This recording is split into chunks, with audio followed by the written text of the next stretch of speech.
জাকসু নির্বাচন আমাদের সামনে একটা সত্য তুলে ধরছে, কিন্তু সেটা নিয়ে আমাদের কথা বলা প্রয়োজন। 2024-এ পুরা জাতি বৈষম্য বিরোধী ছাত্র আন্দোলন মানে বৈসা এর নেতৃত্বে হাসিনাকে জয় বাংলা করে দিল, উৎখাত করলো। বাংলাদেশের জনগণ তাদেরকেই নেতা বানাইছিল, তাদের নেতৃত্বে লড়াই করছিল। এরাই এনসিপি করলো, কিন্তু যার নেতা নাহিদ আর আক্তার।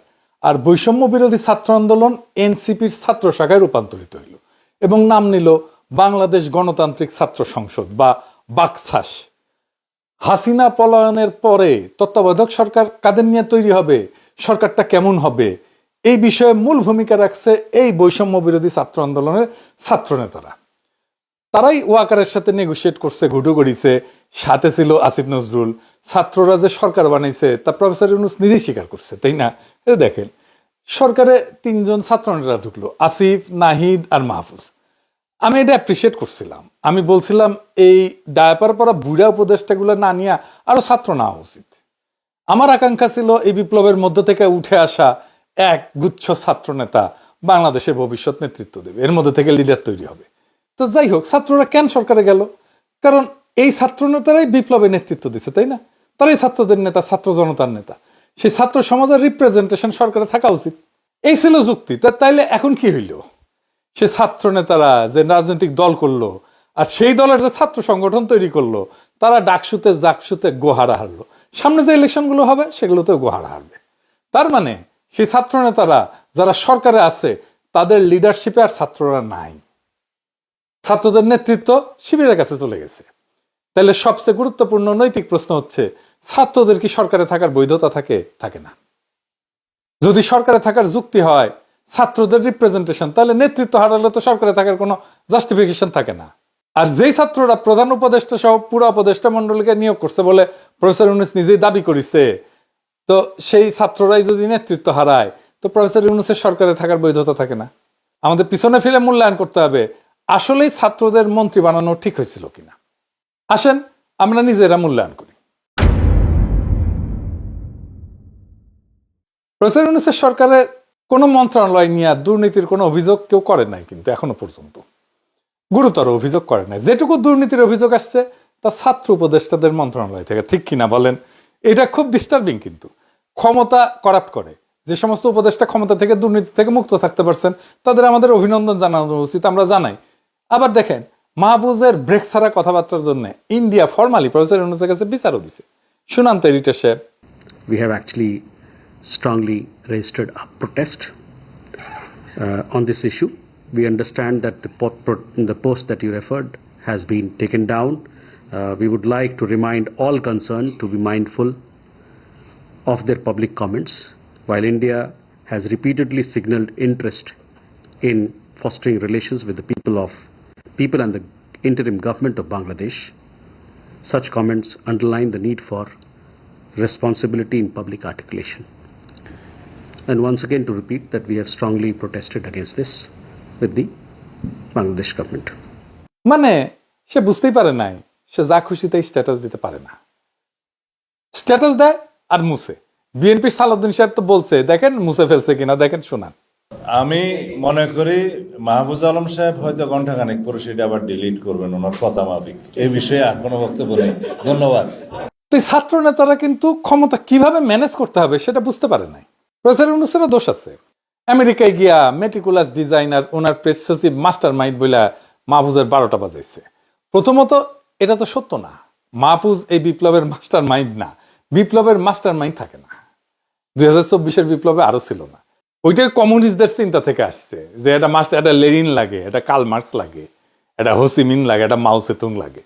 2024-এ যেই সময় আন্দোলন নিছক্কটা আন্দোলন থেকে সরকার উৎখাতের আন্দোলনের রূপ নিল এবং পরিশেষে বিপ্লবে রূপান্তরিত হইল, তখন জনগণ ড্রাইভিং সিটে। কাউকে বলে দিতে হয় না এই কাজ করো। হারুনের ভাতের হোটেলে গিয়া নাহিদের আন্দোলন প্রত্যাহার করেছিল না? করেছে তো, জনগণ মানছে? মানে নাই।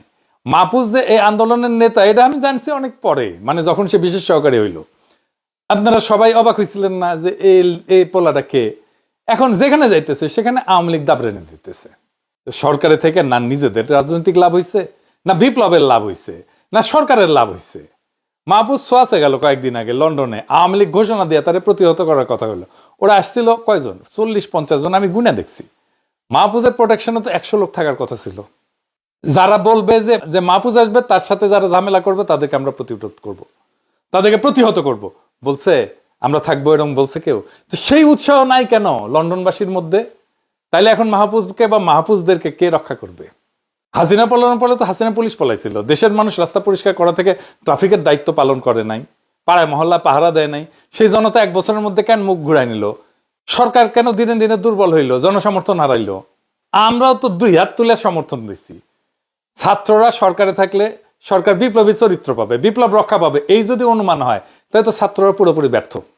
ছাত্রদের মধ্যে মেগালোমেনিয়া জন্ম নিয়েছিল, মানে মুই কি হুনুরে বিপ্লব করে ফেলেছি আর আমাদের পায়কে, আর সব তেজপাতা দাবরানি খায়। আওয়ামী লীগের মিছিল বড় হয়, ওরা মিছিলে বোমা ফাটায়, না পারছে আওয়ামী লীগ ঠেকাইতে, না পারছে বিপ্লব রক্ষা করতে, না পারতেছে নিজেদের রক্ষা করতে। এনসিপির অফিসের সামনে গিয়ে আওয়ামী লীগ নৃত্য করে, যে দেখেন।